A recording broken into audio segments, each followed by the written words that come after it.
시간이 되었습니다. 우리 다 같이 찬송가 64장 펴시고 일어나셔서 1절 부르심으로 11월 첫 주 주일 오전 예배를 하나님 앞에 드리겠습니다.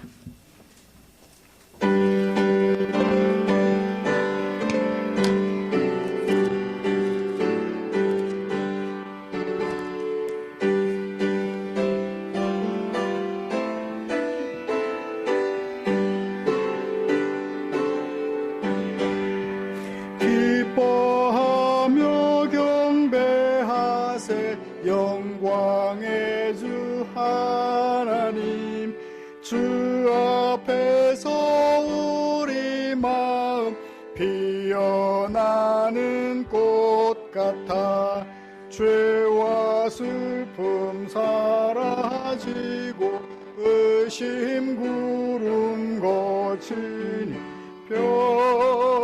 변함없는 슬픔의 주 밝은 빛을 주시네. 아멘. 수고하고 무거운 짐진 자들아, 다 내게로 오라. 내가 너희를 쉬게 하리라. 아멘. 전능하사 천지를 만드신 하나님 아버지를 내가 믿사오며 그 외아들 우리 주 예수 그리스도를 믿사오니 이는 성령으로 잉태하사 동정녀 마리아에게 나시고 본디오 빌라도에게 고난을 받으사 십자가에 못 박혀 죽으시고 장사한 지 사흘 만에 죽은 자 가운데서 다시 살아나시며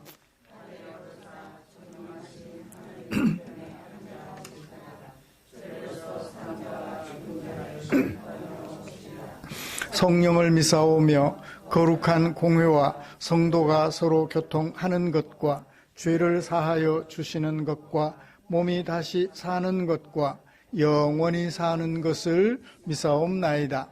아멘. 찬송가 10장입니다.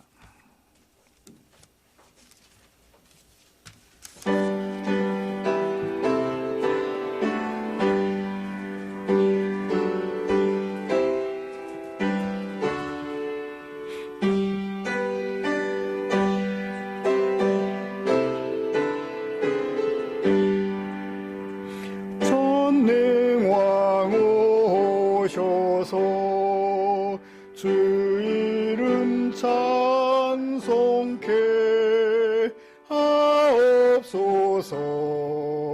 영광과 권능의 성부여셔서 우리를 다스려 주옵소서. 강생한 성자여 오셔서 기도를 들으소서. 택하신 백성들 복 내려 주시고 거룩한 마음을 주옵소서. 위로의 주 성령 오셔서 큰 증거 주옵소서. 전능한 주 남맘에서 떠나지 마시고 계십소서. 성삼위일체께 한없는 찬송을 드립니다.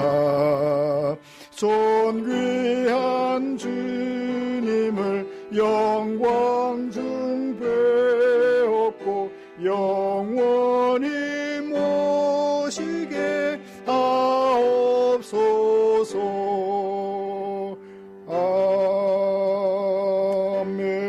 아멘. 교동문 40번 시편 96편입니다. 주보에 기록된 교독문 함께 교독하겠습니다. 새 노래로 여호와께 노래하라. 온 땅이여 여호와께 노래할지어다.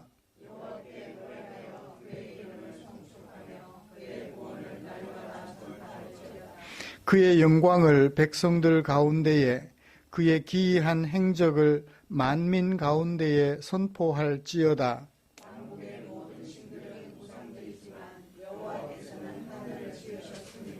존귀와 위엄이 그의 앞에 있으며 아름답고 거룩한 것으로 여호와께 예배할지어다. 하늘은 기뻐하고 땅은 즐거워하며 바다와 거기에 충만한 것이 외치고 그때의 숲의 모든 나무들이 여호와 앞에서 즐거이 노래하리니 그가 의로 세계를 심판하시며 그의 진실하심으로 백성을 심판하시리로다. 아멘. 자리에 앉으셔서 찬송가 323장 함께 부르시겠습니다.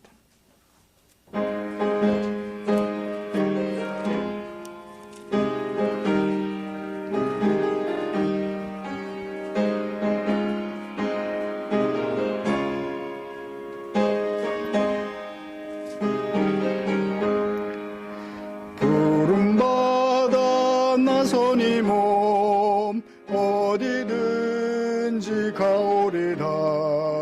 괴로우나 즐거우나 주만 따라 가오리니 어느 누가 막으리까. 죽음인들 막으리까. 어느 누가 막으리까. 죽음인들 막으리까. 아골골짝 빈들에도 복음 들고 가오리다.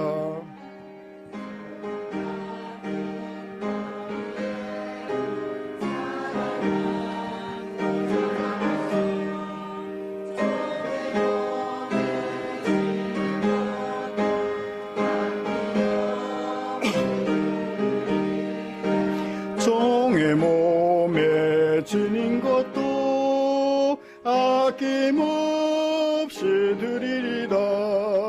존귀 영광 모든 권세 주님 홀로 받으소서.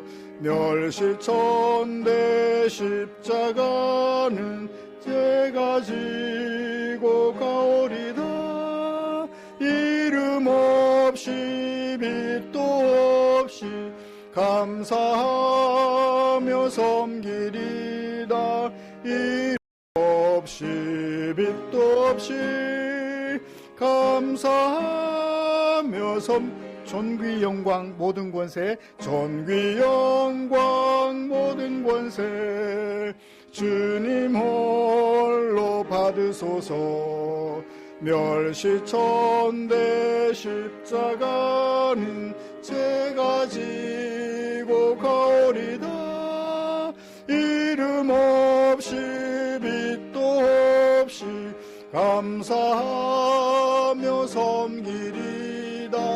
이름 없이 빛도 없이 감사하며 섬기리다. 아멘. 기도할 수 있도록 하나님께서 은혜 베풀어 주셨네요. 최홍렬 집사님 나와서 우리를 대표하여 기도해 주시겠습니다.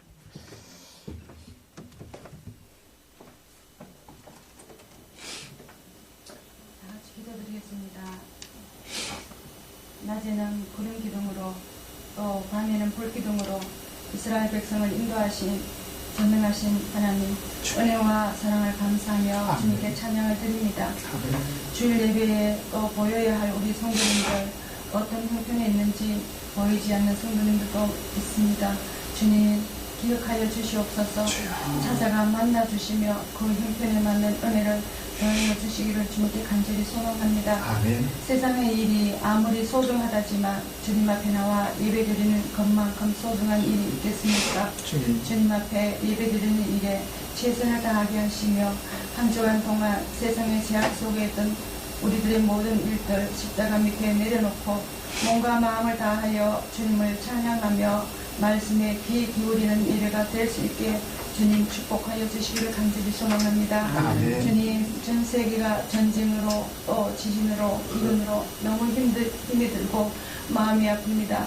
주님의 은혜로 그 모든 것이 멈춰지게 하시며 서로 사랑하며 섬기는 평화로운 나라들이 다 될 수 있게 주님 축복하여 주시옵소서. 아멘. 주님, 우리 성도님들 또 질병 가운데 치유를 받으며 환난 가운데 용기를 얻고 또 절망 가운데 건짐을 받으며 어둠의 세상 가운데서도 구원을 받을 수 있게 해주심을 주님 앞에 감사를 드립니다. 주님, 세상 가운데서 힘이 들고 지친 우리 성도님들 오늘 예배를 통하여 하나님을 체험할 수 있게 주님 축복하여 주시기를 주님 앞에 간절히 소망합니다. 입을 열어 주님을 찬양할 때 주님 기쁨의 찬양이 되게 하시고 승리하는 찬양이 되게 주님 축복하여 주시옵소서. 우리 찬양 중에 거하시는 사랑의 하나님 살아계심과 동행하심을 깨달을 수 있는 은혜를 다하여 주시옵소서. 이 시간도 우리 목사님 말씀 들고 타상에 섰습니다. 주님, 증거되어져야 할 그 말씀에 은혜를 다하시고 축복하여 주시옵소서. 우리 성도님들의 마음속에 잘 심어질 수 있게 하여 주시옵고 또 귀한 영의 양식이 될 수 있게 축복하여 주시기를 간절히 소망합니다.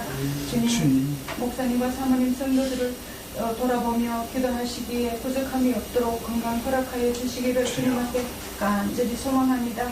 주님, 이 시간은 예배 시작 시간입니다. 예배를 위해 수고한 성도도 주님께서 기억하여 주시옵고 주님께서 홀로 영광 받아 주시기를 간절히 소망하며 이 예배를 주님께 의탁하오며 주님 예수님 이름으로 기도드립니다. 아멘.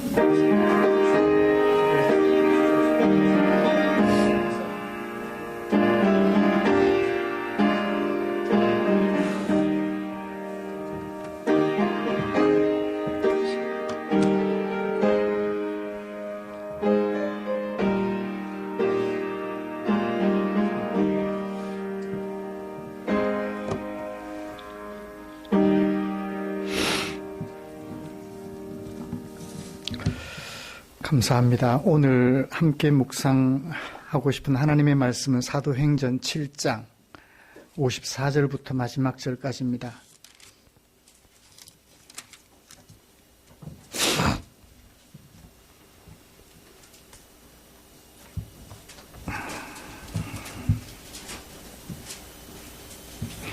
사도행전 7장 54절부터 마지막 60절까지 한 절씩 교독하겠습니다.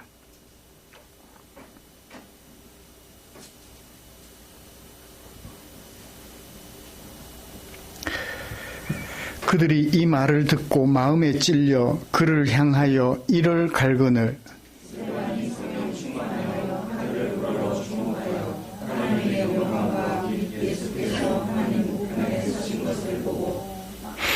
말하되 보라 하늘이 열리고 인자가 하나님 우편에 서신 것을 보노라 한데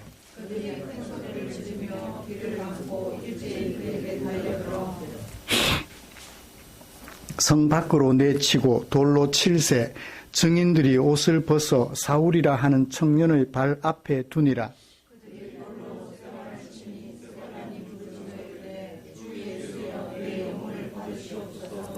같이요 무릎을 꿇고 크게 불러 이르되 주여 이 죄를 그들에게 돌리지 마옵소서. 이 말을 하고 자니라. 아멘. 같이 찬양 하나 부르고 말씀 나누고 싶습니다.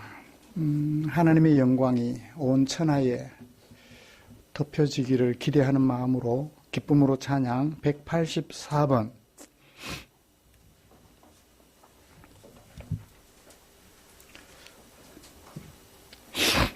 184번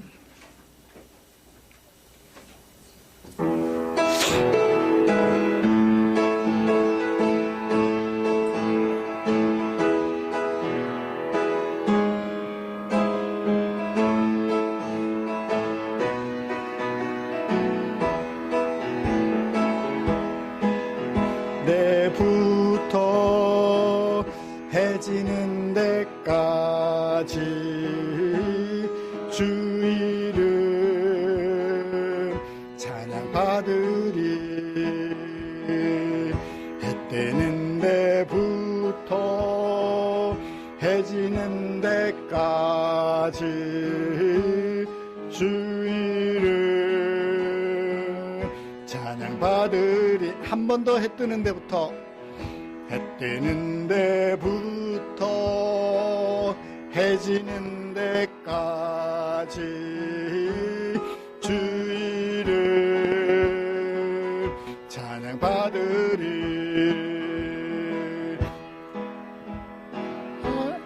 할렐루야. 여호와의 모든 종들아 주 이름 찬양해. 이제부터 영원까지 주 이름 찬양할지로다.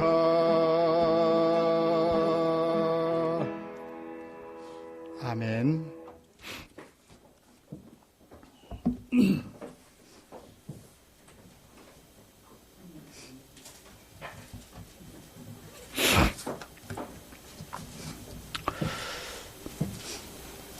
우리는 지난주에 큰 기사와 표적을 민간에 행함으로 예수 복음을 증거하던 스데반을 상대로 유대를 방문한 제외 동포들이 벌인 사건을 함께 살펴보았습니다. 제외 동포 유대인들이 예수 복음을 증거하는 스데반과 논쟁하였지요. 누가 옳은가? 이기지 못했습니다. 그렇죠? 이기지 못하니까 어떻게 했나요? 거짓 증인들을 돈으로 매수해서 스데반에 대하여 성전 모독과 신성 모독이라는 죄목을 덮어 씌우고 거짓 증언을 하게 하였지요. 그리고 백성과 장로와 서기관들을 충동시켜서 스데반을 제거하려고 하였습니다. 그렇지만 성령으로 충만하게 되었던 스데반은 그런 사람들 앞에서도 기죽지 않았습니다. 공회에 앉은 사람들이 스데반의 얼굴을 살펴보니 뭐와 같더라? 천사의 얼굴과 같더라고 할 만큼 스데반은 평온을 유지하고 있었지요. 사랑하는 성도 여러분, 성령으로 충만하게 된 우리는 지난 한 주간 동안 어떻게 생활하셨을까요? 예수 복음을 증거하는 증인으로서 살아가는 삶에 대하여 혹시 적대적인 반응을 받으셨나요? 그때 어떤 반응을 보이셨을까요? 성령으로 충만하여 예수님을 구주로 믿고 살아가는 성도답게 언제나 마음의 평온을 잃지 않으며 그들을 향하여 저주하기보다는 그들을 긍휼히 여기며 그들에게 자비를 베풀고자 힘쓰셨을 것이라고 믿습니다. 우리를 자극하여 괴롭게 하는 그들 앞에서도 천사의 얼굴과 같은 표정 지으셨을 것이라고 믿습니다. 이처럼 성령으로 충만하게 된 것을 감사하며 또 더욱 성령으로 충만해져서 하나님의 백성으로서의 삶을 살아가려는 우리를 위해서 하나님께서는 당신의 마음을 성경에 담아 주셨지요. 오늘은 그 중에 사도행전 7장 1절부터 사실은 1절부터 60절에 담아두신 하나님의 마음을 살펴보면서 은혜를 나누려고 합니다. 말씀 나눌 때 우리 가운데 하나님의 크신 은혜가 가득하여서 마음 깊은 곳에서부터 오늘 예배 드리기를 참 잘했다 라고 감동하는 물결이 우리 마음속에 일어나기를 기대합니다. 저자 누가는, 이 사도행전의 저자는 누가지요? 누구에게 썼나요? 데오빌로에게. 데오빌로에게 무엇을 말하고자 했을까요? 그리고 어떤 종류의 글로 주제를 전달하고자 했을까요? 본문의 구조를 좀 살펴보았으면 좋겠습니다. 사건이 일어나게 된 배경은 1절부터 53절까지입니다. 제외 동포들이, 유대에 들어온 제외 동포들이 스데반을 어떻게 했다고요? 공회 앞에 재판받도록 세웠다고 했죠. 6장 마지막 8절부터 마지막 절에 공회 앞에 이끌고 갔다라고 했습니다. 그들 앞에서 스데반이 들려준 설교, 대제사장이 신문을 했거든요. 이들이 고소하는 내용이 맞느냐? 과연 성전 모독, 신성 모독이냐? 네 했느냐? 라고 질문을 했죠.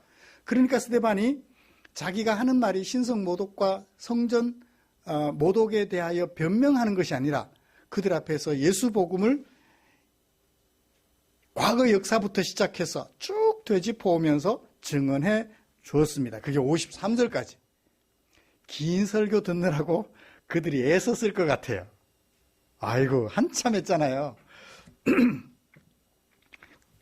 그 설교의 핵심은 뭔가요? 너희들이 예수를 죽였다. 그러나 하나님은 그런 예수님을 살리시고 보좌 우편에 앉히셨다. 보좌 우편에 세우셨다라는 것을 얘기했죠. 그들의 죄를 지적하고 예수의 높아지심을 그들 앞에 소개했습니다. 그러자 그들이 죄를 지적당한, 자신들의 잘못이라고 지적당한 그들이 스데반을 향하여 이를 갈면서 사건이 전개돼요. 그들이 사건을 전개합니다. 이들이 성공하면 누가 죽어야 돼요? 이를 갈았으니까 스데반이 죽어야 돼요. 만약에 이들이 사건을 전개했는데 실패하면 스데반은 영웅이 되는 거예요. 볼까요? 스데반을 향하여 이를 갈고 갈았는데 그러면 이를 가니까 스데반이 어떻게 해야 되나요? 보통 사람 같으면 나를 죽이려고 하는 사람들 앞에서 일단 뭐는 피해야 돼요? 비는 피해야 되잖아요. 그러면 기죽어 가지고 나 아무 말도 안 했어요. 그렇게 말할 것 같은데 오히려 스데반은 용기를 내어 설교하면서 그들 앞에서 결코 꼬리를 내리지 않습니다. 자신이 본 것을 얘기를 해요. 사건을 시작했던 그들은 마침내 사건을 이게 스데반이 기죽지 않으니까 절정으로 끌고 갑니다. 어떻게 하나요? 스데반에게 적개심을 보이며 성 밖으로 내친 후에 돌로 쳐서 죽여요. 죽이려고 돌로 칩니다. 여기까지 사건은 절정에 이르게 되죠. 그들의 계획이 달성되는 것 같아요. 목적이 달성되는 것 같습니다. 결말은 어떻게 되나요?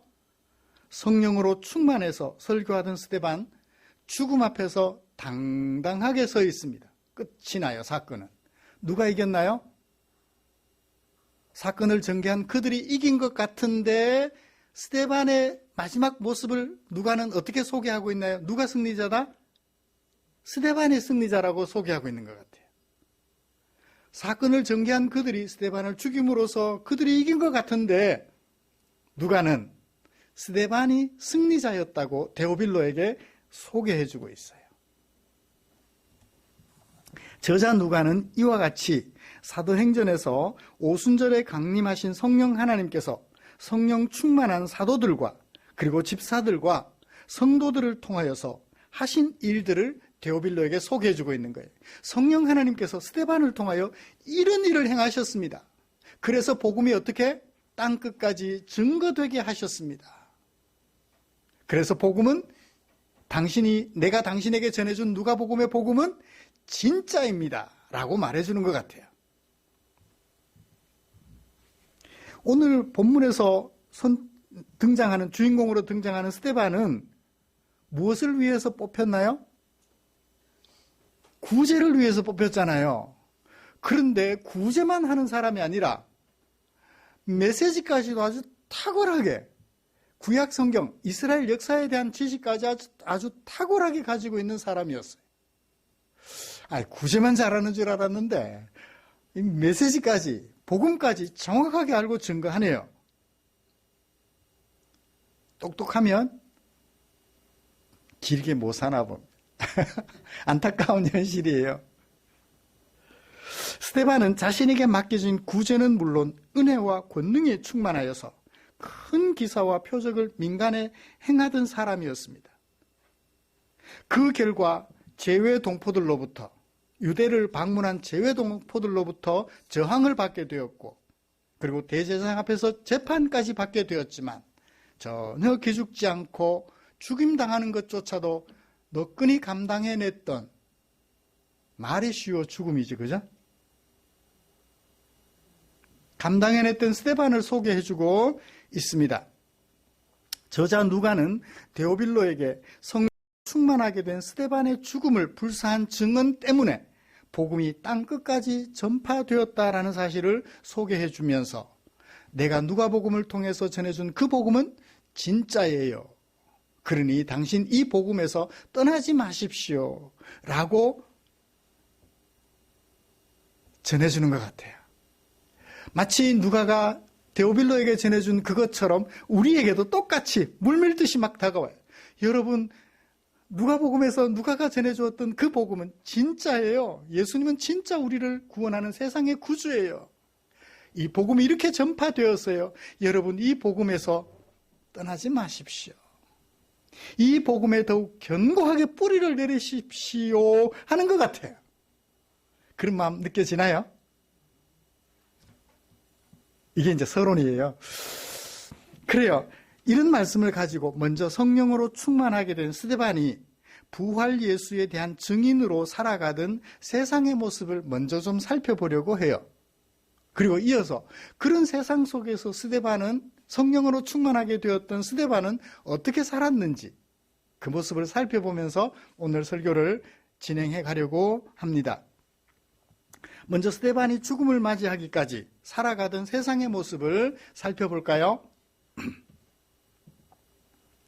리버디노, 자유인이라고 불리는 회당 사람들, 그죠? 전쟁 때문에 노예가 되었지만 그 노예의 신분을 벗어나서 자유인이 되었던 사람들이 자기들끼리 모여서 회의하고 예배도 드리던 자유인들의 회당, 그 회당에 속한 사람들과 구레네 사람들과 그리고 알렉산드리아 사람, 구레네 사람들은 북아프리카 지역의 리비아의 한 도시라고 말씀을 드렸고, 알렉산드리아는 이집트의 한 도시라고 말씀을 드렸습니다. 그러니까 남쪽에서 올라왔죠. 올라온 사람들과 길리기아 그리고 아시아 서북쪽에서 유대 땅으로 내려온 사람들, 재외동포들, 그들은 스데반을 구속하여서 누구 앞으로 끌고 갔나요?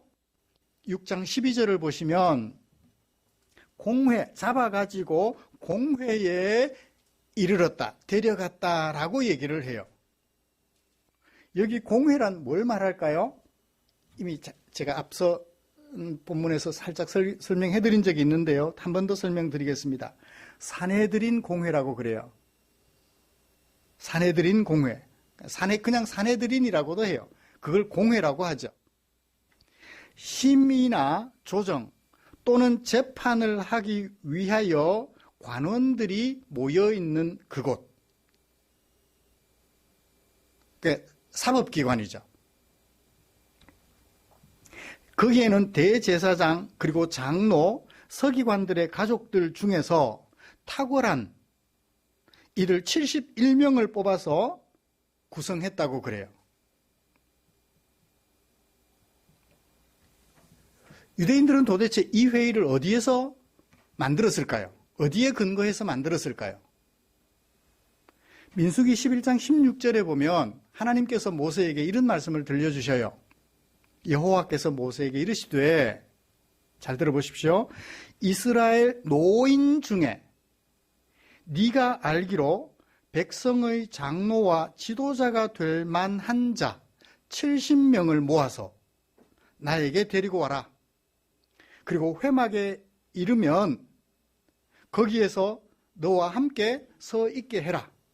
그들을 지도자로 세우시겠다고 말씀하신 적이 있어요. 몇 명? 70명. 아마 이 말씀에 근거해서 71명을 짝수잖아요. 그럼 회의를 결정할 때 짝수면 결론이 안 나요. 한 사람이 더 있어야 되죠. 그래서 71명으로 세운 것이 아닐까라고 짐작해 볼 수 있을 것 같아요. 성경에 있으니까.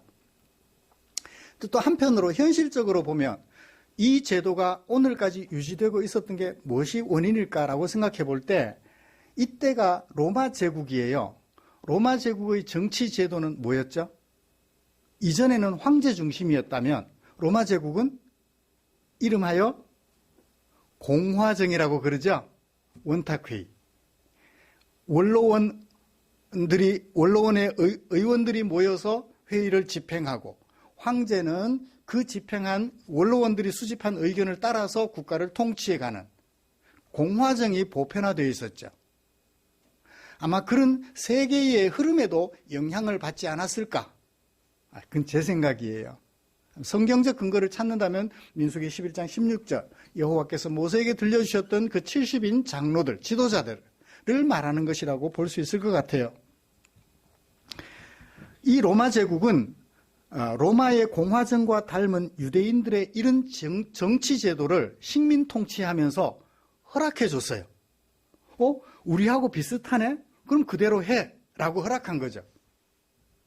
또한 로마의 행정장관, 로마 황제가 파송한 행정장관이 허락을 해주면, 어떻게 허락해주면 그 판결, 공회가 재판한 판결은 유효하다라고 허락만 받으면, 인정만 해주면 최대한 사형 판결까지도 허용되었다 그래요. 그러니까 이 사내들인 공회가 엄청난 권력을 손에 쥐고 있죠. 이 공회 앞에 데리고 간 거예요. 그런데 그들이 누구예요? 종교인들이에요. 제외 동포들이라 그랬잖아요. 어디서 온? 리버디노라고 불리는 회당에서 속하여 하나님께 예배했던 종교인들이에요.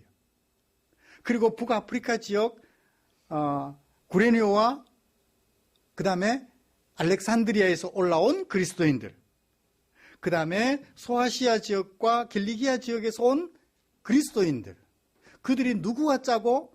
대제사장들, 종교인들과 짜고 공회 앞에 스데반을 세운 거잖아요. 종교인들이 지배하는 세상이에요. 그 종교인들 중에서도 유대교를 국교로 하는 유대인들의 최상위 종교인들이에요. 이런 종교인들이 주관하는 세상입니다. 어떤 세상보다 거룩해야 할, 진실이 지배해야 할 그 세상이에요. 그런데 이런 세상에 뭐가 등장하죠? 돈으로 매수한 거짓 증인들이 등장해요. 증인들을 돈으로 매수하는 일이 생겨나요. 종교인들의 세상이기에 공의와 정의가 하수같이 적용되어 꽃피는 아름다운 세상인 것 같이 생각했는데 현실의 모습은 어때요? 냄새 나기가 아주 고약한 냄새가 나는 세상이에요. 종교인들이 다스리기에, 그것도 종교법을 가지고, 정치 제도도 종교법에 따라 구성할 만큼 그런 세상인데 현실적으로 나타나는 모습은 지독한 냄새가 나는 세상이에요. 종교인들이라 하여 거룩할 줄 알았는데 이런 냄새가 나는 세상이더라고요. 그 다음 어떤 세상인가 볼까요? 55절. 성령이 충만하여서 하늘을 주목해보던, 하늘을만 집중해보던 스데반이 보았어요. 뭘 보았나요? 하나님의 영광을 보았어요. 첫 번째. 두 번째 뭘 보았나요? 하나님 우편에 서 계신 예수님을 보았어요. 그러니까 하나님도 보았고 예수님도 보았어요. 스데반이. 그때 스데반이 뭐라고 말했나요? 내가 하늘도 그리고 하나님 우편에 서신 인자도 보았다. 어떤 하늘? 열린 하늘. 열린 하늘, 그러니까 하늘의 문이 어떻게 있지? 하늘의 문이 창호지 발린 문일까요? 쇠창살 문일까요? 설명을 하려고 하다가 이제 제가 찾은 게 뭐냐면 스타게이트라는 영화 혹시 아시나요? 스타게이트. 옛날 영화라서 잘 모르시나요? 스타게이트라는 영화를 보면 이 시간의 문이라는 게 있어요. 막 앞에 어른 거리는데 사람이 그 근처로 싹 들어가면 그 쑥 들어가는 순간 다른 세상으로 가버리는 거예요. 스타게이트 영화 한번 보십시오. 요한계시록을 이해하려면 스타게이트라는 영화를 보면 조금은 이해를 할 수 있어요. 하늘에 문이 있다는데 도대체 하늘에 문이 뭐지? 그 문을 상상을 하고 스타게이트라는 영화를 만들었는지는 모르겠어요. 말 그대로 스타, 우주로 가는 게이트, 문이에요. 뭐 앞에 어느러느하고 뭐 둥그렇게 이렇게 안 보셔서 이게 소통이 안 되는 건가요? 제가 그렇게 구시대 사람이 되어 있나요? 그래. 어른들도 안 보신 것처럼 딱 표정을 굳게 하고 계시니까 제가 그 다음 설명을 어떻게 해야 될지 모르겠어요. 그러니까 제가 이제 상상을 한 거예요. 도대체 사도 요한도 그렇게 말했거든요. 하늘에 열린 문이 있는데 열린 문 저편에 앉아 계신, 보좌에 앉아 계신 하나님을 보았다. 그 하나님 우편에 서신 어린 양을 보았는데 죽임당한 것 같더라. 그러니까 우리가 상상을 해야 되잖아요. 본 것을 묘사했으니까. 묘사한 것은 우리는 읽으면서 사도 요한과 같이 상상을 해야 돼요. 어떻게 상상을 할까요? 이제 스타게이트라는 것을, 영화를 제가 활용한 거예요. 무슨 얘기인지 이해가 되겠죠? 다른 차원의 세상으로 간 거죠. 어떤 세상에서 어떤 세상으로? 하나님을 대적하는, 그래서 우리가 그리스도인들이 이겨내야 할 이 세상, 하늘 이편이죠. 열린 하늘문 이편이에요. 열린 하늘문 저편은 이겨야 할 필요가 없이 하나님의 영광이 가득하고 사랑으로 똘똘 뭉쳐 살아가는 성도들이 있는 하늘 저편, 이걸 대조하기 위해서 열린 문이라는 장치를 수사적으로 활용한 거죠. 진짜 열린 문이 있다? 잘 모르겠어요. 저도 못 봐가지고. 사도 요한에게 물어보고 싶은데, 그 사도 요한의 그 뇌를 제게 옮겨가지고 요한이 봤던 거 저도 보고 싶은데, 뭐 그럴 수는 없으니까. 그 설명을 진실로 보고 우리는 이제 그렇게 이해하는 거죠. 요한이 봤어요. 스데반의 증언은 누구의 증언과 일치해요? 사도 요한의 증언과 일치해요. 그뿐인가요? 베드로도 그렇게 말했어요. 베드로도 그는 하늘에 오르사 하나님 우편에 계시니 천사들과 권세들과 능력들이 그에게 복종하더라. 설명이에요. 베드로는 보았다고 말하지 않고 설명만 했어요. 히브리서 저자도 똑같이 설명했습니다. 제가 톤을 조금 낮출게요. 목소리가 너무 크면 귀가 스트레스를 받을 것 같아서 조금 낮출게요. 믿음의 주요 또 온전케 하시는 이 예수를 바라보자. 그 예수는 그 앞에 있는 기쁨을 위하여 십자가를 참으사 부끄러움을 개의치 아니하시더니 하나님 보좌 우편에 앉으셨느니라. 설명했어요. 베드로나 히브리서 저자는 설명했는데 사도 요한은 묘사했어요. 보았다고.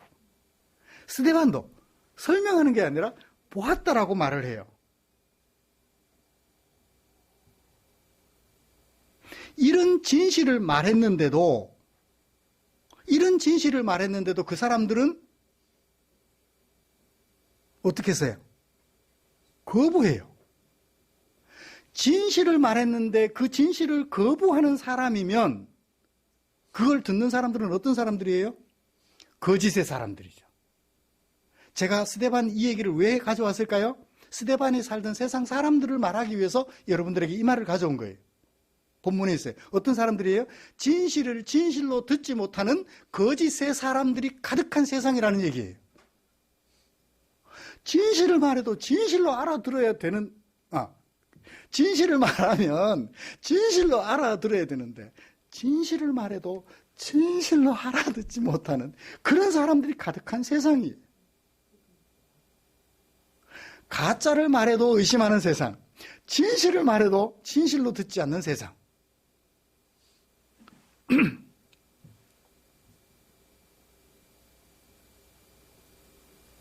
57절 보세요. 그런 스데반의 증언을 듣고 그들은 어떤 반응 보였나요? 그들이 들었어요. 어떻게 하면서? 큰 소리를 지르면서. 뭘 했어요? 막았어요. 귀를. 안 듣는 거예요. 귀를 막았다는 표현은 뭐죠? 귀마개를 했다는 얘기인가요? 안 들었다는 얘기예요. 진실인데 진실을 듣기 싫은 거예요. 그래서 어떻게 하나요? 스데반에게 달려들었어요. 그래서 어떻게 해요? 성 밖으로 끌고 갔은 다음에 돌로 쳤다고 얘기를 해요. 증인들은 어떻게 해서 돈으로 매수된 증인들은 옷을 벗어서 거기 사울 앞에 두었다 그래요. 사울이 아마 스데반을 처형하는 재판의 책임자 역할을 했대요. 실무 책임자 역할을 했던 것 같아요. 나중에 사도 바울이 돼요. 사울 앞에 옷을 벗어둔 게 뭐죠? 옷을 벗어뒀어요. 거기 두고 가요. 이건 누구 거예요? 이건 누구 옷이에요? 내 옷이잖아요. 나중에 스데반을 재판한 것이 문제가 되면 어떻게 하겠다? 내가 증인이라는 거예요.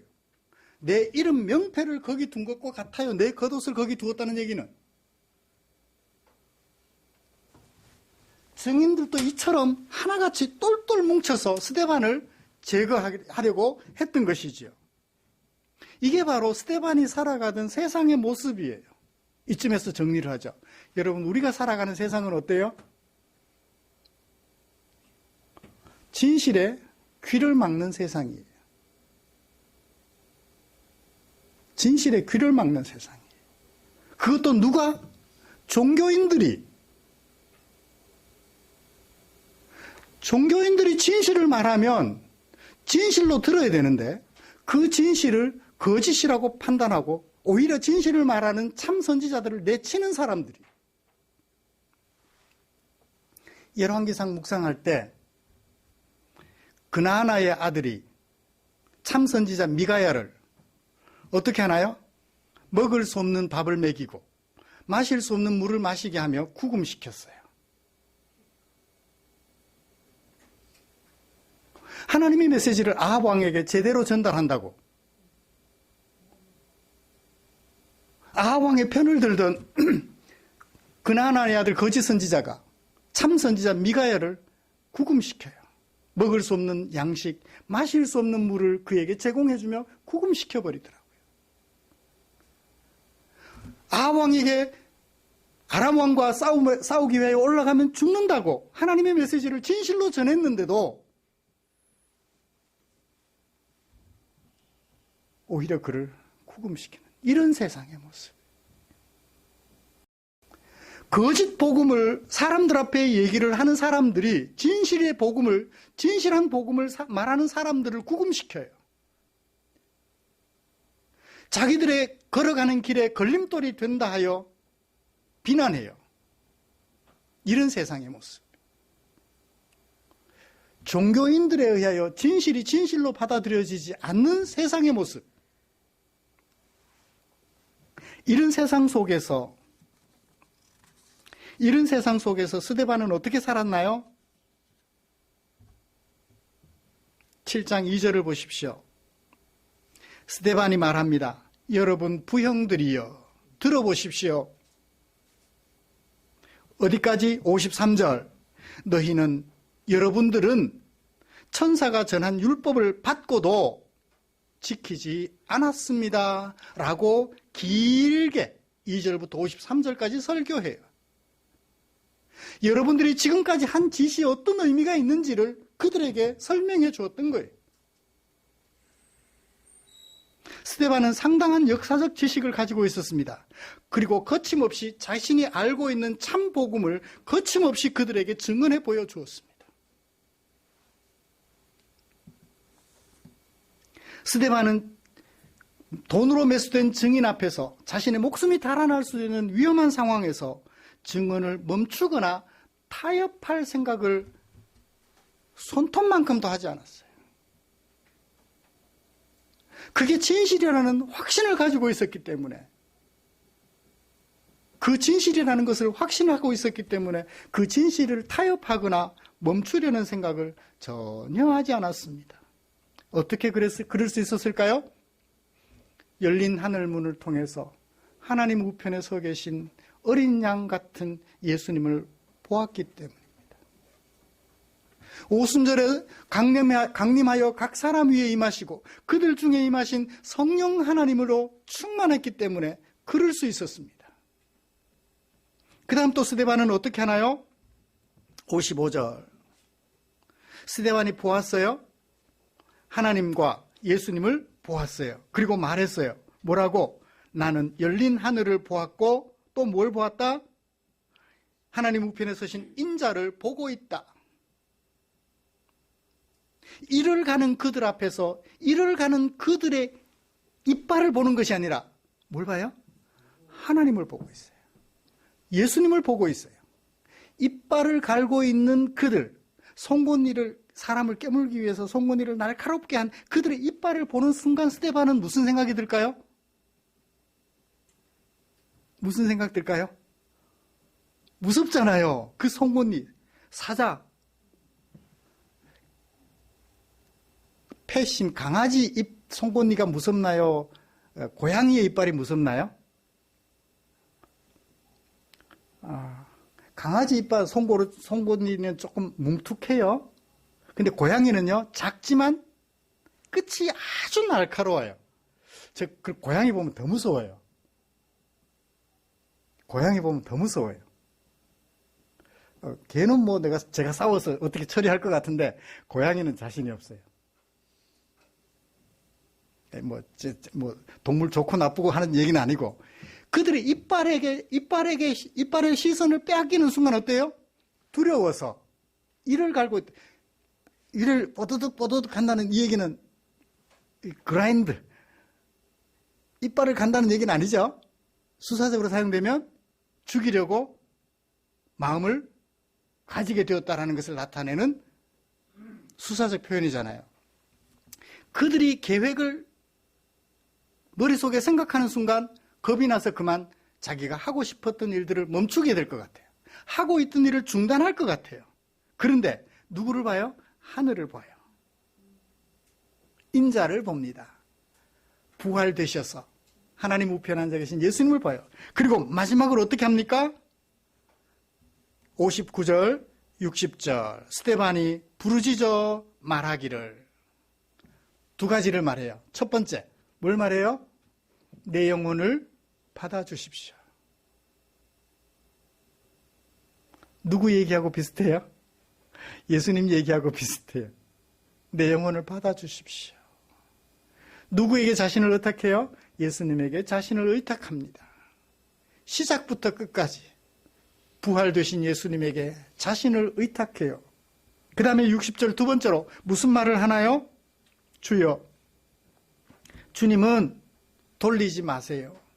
무엇을? 이 죄를, 나를 죽이는 저들의 이 죄를 누구에게 돌리지 마라? 그들에게 돌리지 마라.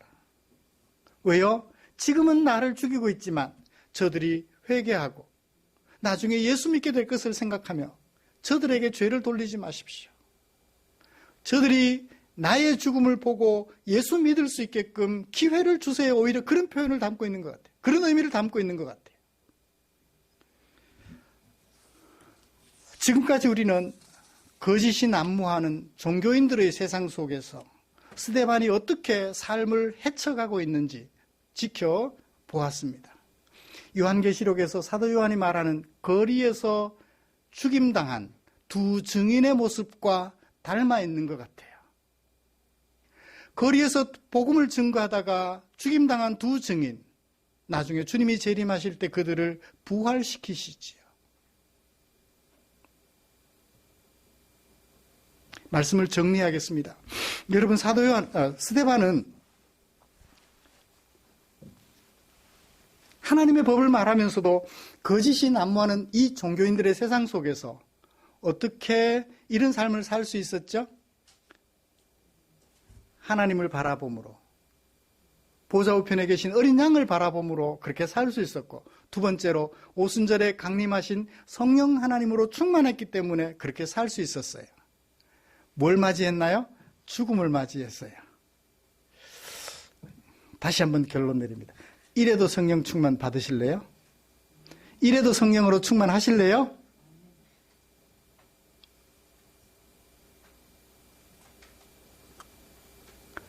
물론 다 죽진 않을 거예요. 스데반은 특별한 케이스예요.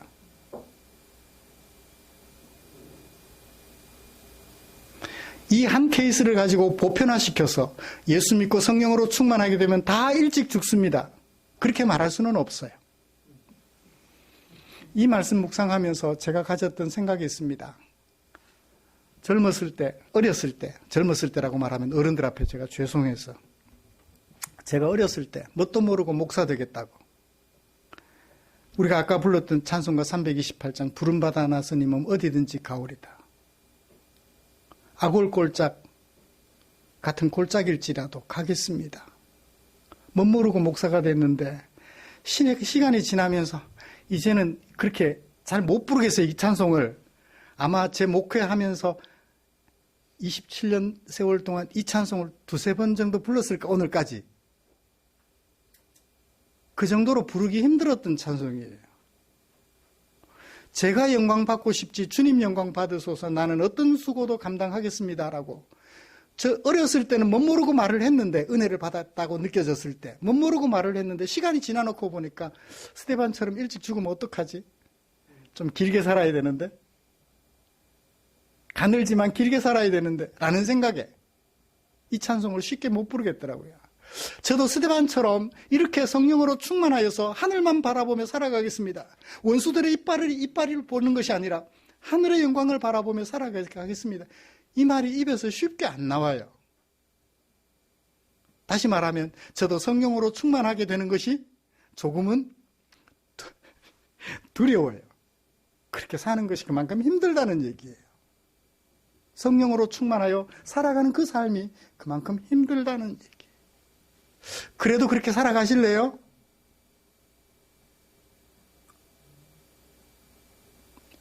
이 자리에 앉아 계시는 저와 우리 사랑하는 성도님들, 그래서 여러분들을 보면 불쌍한 거예요. 제 자신도 불쌍하지만 그렇게 살아가야 하는, 스데반처럼 살아가야 하는 여러분들이 그렇게 불쌍할 수 없어요. 그럼에도 불구하고 이 길로 들어서신 것을 어떡하겠어요? 좋다고 이 길로 들어서셨는데 어떡하겠어요? 그죠? 이 길이 생명의 길이라고 알고 들어서셨는데 어떡하겠어요? 우리 손잡고 같이 가십시다. 서로 격려하면서 우리 주님 앞에 서는 그날까지 열린 하늘을 통해서 보여주시는 하나님과 보좌 우편에 계신 어린 양을 보면서 원수들의 이빨을 보는 것이 아니라 그 하나님의 영광을 보면서 우리 생명 다하는 그날까지 함께 손잡고 걸어가자고요. 부름받아 나서니 몸 어디든지 가오리다. 그래요. 기도하겠습니다. 하나님 아버지, 오늘 스데반을 통하여 성령 하나님께서 하셨던 일들을 돌아보았습니다. 스데반이 자기가 알아서 죽음 당한 것이 아니라 성령 하나님께서 이끄시는 대로 했기에 사람들에 의하여 죽음 당하는 그 장면을 함께 묵상해 보았습니다.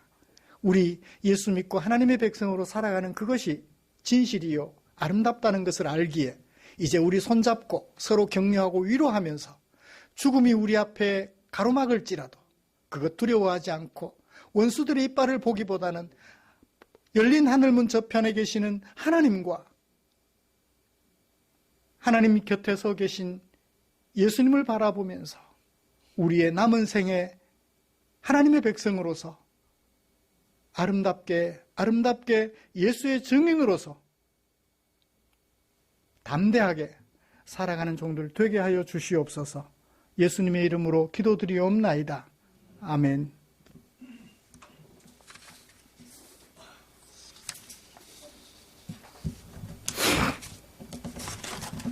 찬송가 634장 부르시면서 준비한 헌금 드리겠습니다.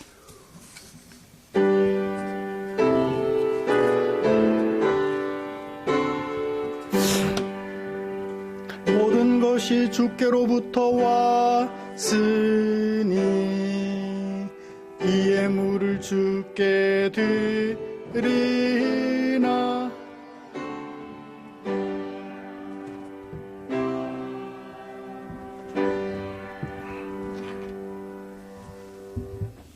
드린 헌금 위해서 기도하겠습니다. 좋으신 하나님 감사합니다. 하나님께서 베풀어 주신 은혜, 주의 백성 삼아주신 그 은혜, 하나님을 알게 해주신 그 은혜, 예수님을 우리의 구주로 보내주신 하나님의 그 사랑 감격하여 한 주간 동안 생활하면서 내게 사용하라고 주신 물질 가운데 얼마를 구별해 두었다가 몸들여 예배 드리면서 이 물질까지 헌금으로 주님 앞에 드립니다. 몸과 마음 전부를 주께 드려 하나님을 예배하는 사랑하는 성도들 주여 여기 있사오니 받아 주시옵소서. 험한 세월 살아가는 동안 나와 동행하시는 하나님, 때로는 나를 업어 환난의 시간을 건너가게 하시는 하나님, 그 은혜를 기억하며 감사하는 우리 성도들 주의 품에 꼭 안아주시고 등을 토닥여 주시며 머리를 쓰다듬어 주시옵소서. 주님의 따뜻한 손길이 느껴질 수 있게끔 주여 이런저런 일들로 간섭해 주시고 이런저런 걸음에 동행하여 주시옵소서. 주께 기도드립니다. 드린 물질 축사해 주시옵소서. 이 물질 주께서 축사하시면 주려 배고파하는 지체들, 삶의 무게에 눌려 하나님의 은혜를 구하는 지체들에게 하나님의 은혜를 느낄 수 있도록 도와드리는 일에 쓰고 남음이 있을 줄 믿사오니 우리 주님 축사해 주시옵소서. 예수님의 이름으로 기도드리옵나이다. 아멘.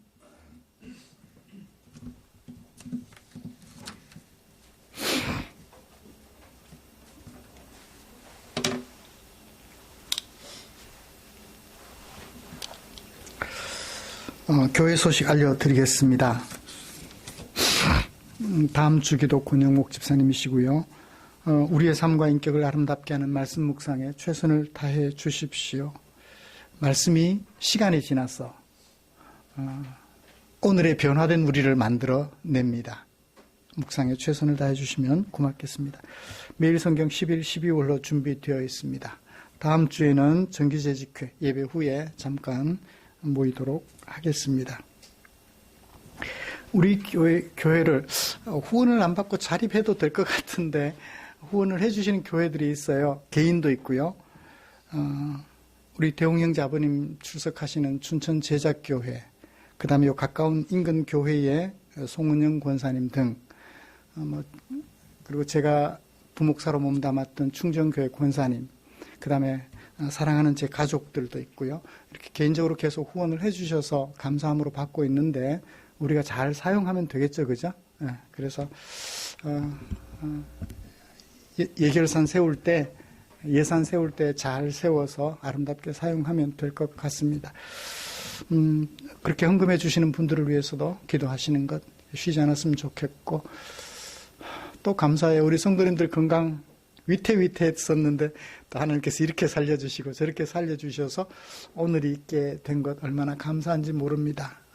주님의 은혜 안에서 용기 가지고 내가 걸어가는 이 길이 주님 보시기에 합당하다면 스데반처럼 원수들의 이빨을 보는 것이 아니라 열린 하늘문 저편 하나님과 예수님을 바라보면서 꿋꿋이 걸어가시기를 기대합니다. 곁에 계신 분들과 인사 나누시죠.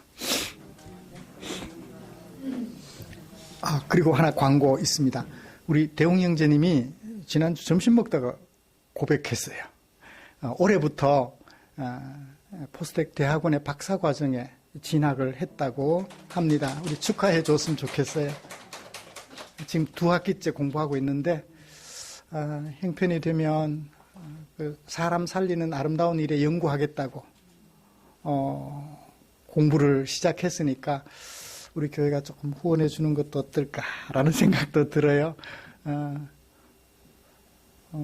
하여튼 뭐 그렇게 생각하고 있습니다. 여러분들도 같이 마음 모아서 인재를 키워서 또 이 분야에서 하나님의 영광을 위하여 일할 사람들 이렇게 키워내는, 뭐 하고 싶어도 못하는 사람도 있는데 또 할 수 있는 길로 들어섰으니 대단한 실력이 있나 봐요. 그 박사과정이라는 게 아무나 들어가는 그것도 포스텍이잖아요. 제가 부러워요. 아버님은 얼마나 행복하실까라는 생각도 해봅니다. 하여튼 열심히 공부해서 인류사회에 귀한 족적을 남기는 우리 대웅 형제가 되도록 또 이렇게 그 분야에서, 우리는 또 이 분야에서 각각 분야에서 그렇게 족적을 남겨가는 우리가 되면 좋겠습니다. 찬송가 57장 펴시고 일어나셔서 찬송 부르고 축도함으로 예배를 마치겠습니다.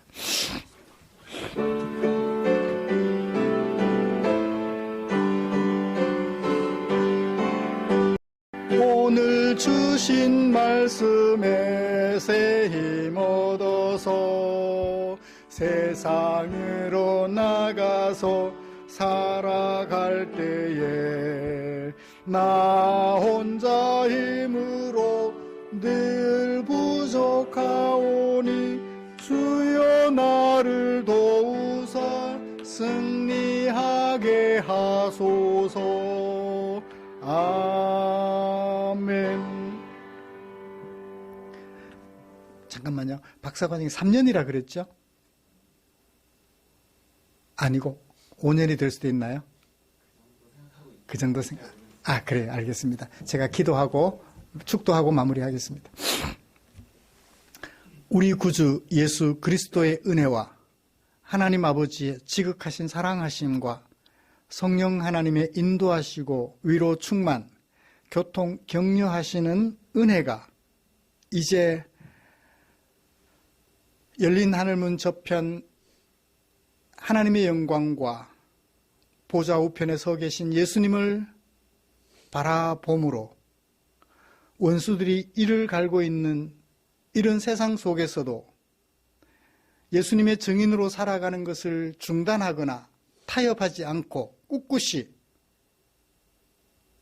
증인으로서의 삶을 살아가기로 다짐하며 예배를 마치는 모든 지체들 위에 지금부터 영원토록 함께 계시기를 축원하옵나이다.